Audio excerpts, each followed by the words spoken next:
Türklerдің ең ежелгі шертпелі аспаптарының бірі бағлама.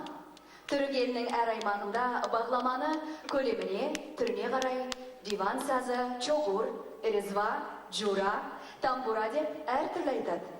Бағламаны арнайы құралмен немесе саусақпен шертіп ойнайды. Саусақпен шерту шертпе деп аталады. Бақар келді. Сахнада Түркиядан келген өнерпаз бауырымыз İrfan Gürdal.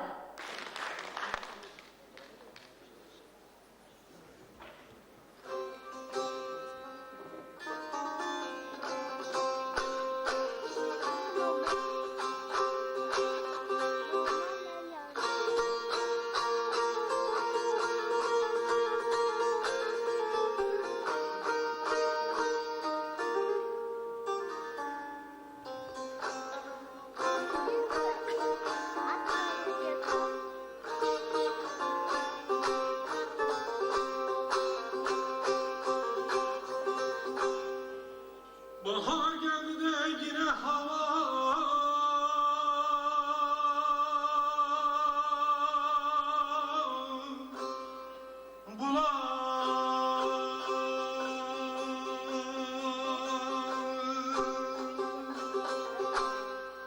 göçücü dak yokuşu